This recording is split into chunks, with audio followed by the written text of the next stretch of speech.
Hi friends, my name's Tammy and this is my booktube channel, Believe in Yourself. And today I have a group of books that I'm going to read in August. Now, I was born in the summer of '69 and I recently had a birthday. I'm now 55 years old and I've been thinking about books that were released in 1969 and wanting to read some books that from the year that I was born. So I have 6 books here to talk about, and I'm going to go ahead and tell you a little bit about them and show you what they look like. So the first one I have is by Victoria Holt, and it's called The Shivering Sands. Now, my mom used to read a lot of Victoria Holt books, and so I grew up seeing these on her bookcases, and I'm excited to read this. In this one, we're following a woman named Caroline, and her sister Roma has disappeared. And so she decides to find her sister. She needs to go to where she was last seen. And it's at this deadly estate. There's quicksand there, and she doesn't know what happened to her sister. Is she dead? Is she just missing?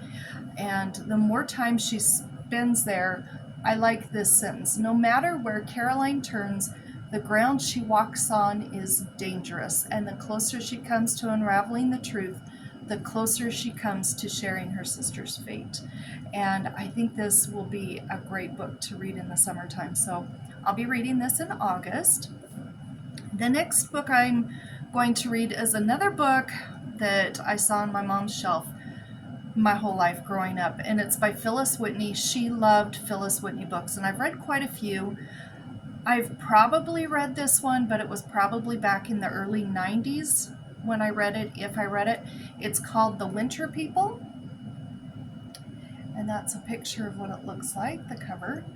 Now, in this book, we're following a girl named Dina, and she's just gotten married to her husband, Glenn, and he takes her back to his family's estate after they're married. And she meets his twin sister, who is very possessive of him, and she also meets the rest of the family. It seems like everybody has secrets, and she finds herself basically all alone in this house, surrounded by strangers. And the only person that she has any connection really with is a neighbor who lives just down the way from this estate, and she's trying to figure out what's going on because there's lots of mysteries. And I know I'll like this because I know my mom loved it. Okay, now this book I have read so many times, at least 10 or 15 or 20 times, but I don't care because it's one of my very favorites, and it's a comfort read for sure. So I'm going to read it again. It's by Vera and Bill Cleaver, called Where the Lilies Bloom. And that's what that looks like. Now, I love this book. This book is about this girl named Mary Call, and she has an older sister, and she has a younger brother and a younger sister as well, and they live out kind of in a really mountainous area.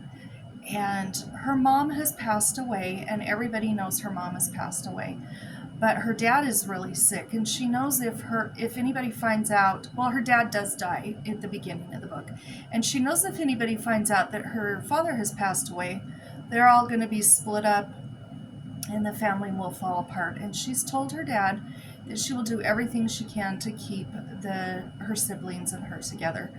And so when her dad passes, they gather herbs off the mountain and sell them, and she just tries so hard to keep the family together. And winter comes around, and there's just so many problems that she has to deal with that come up.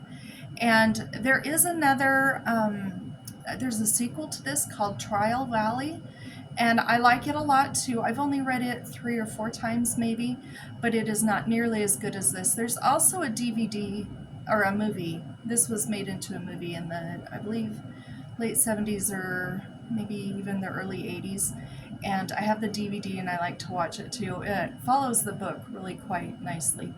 So I'm looking forward to rereading that. Okay, then I have 3 books here that I'm just going to read you the backs because they're very just little short paragraphs and I don't know anything about these.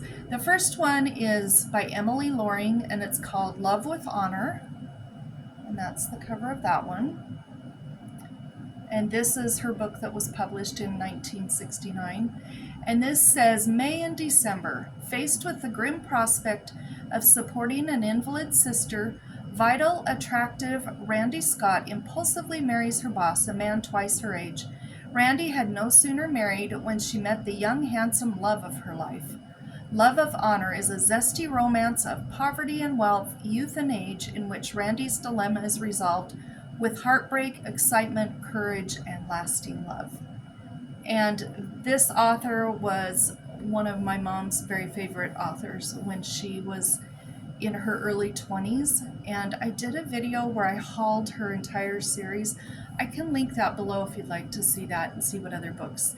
The first one she published was published, I think, in 1922, and they went clear through the 60s. So looking forward to that one.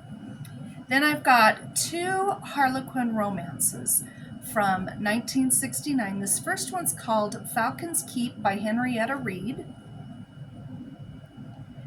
And I saw this on eBay and I just love the color yellow and I love green, and it just was so pretty of a cover that it really caught my attention and I went ahead and bought it.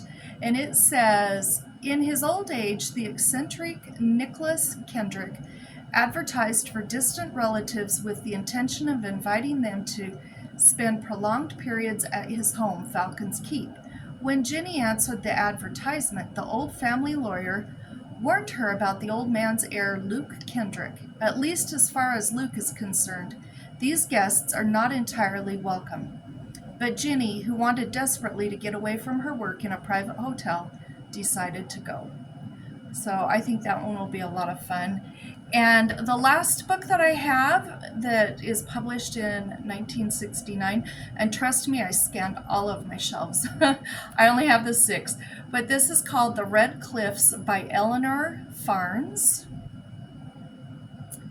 And I thought that was such a pretty cover too. Really liked it. And it says, since she lived and worked in London, Allison didn't really have any use for the delightful Devonshire cottage that had come to her after her brother's death.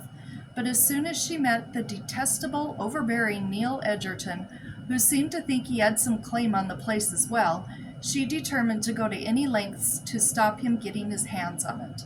So, of course, I'm sure they're going to fall in love at the end of this book. But that's my stack of books that I'm going to read for books published in 1969, the year that I was born, and I'll be reading them in August. Looking forward to it. So until next video, you have a great day and enjoy your reading. Bye-bye.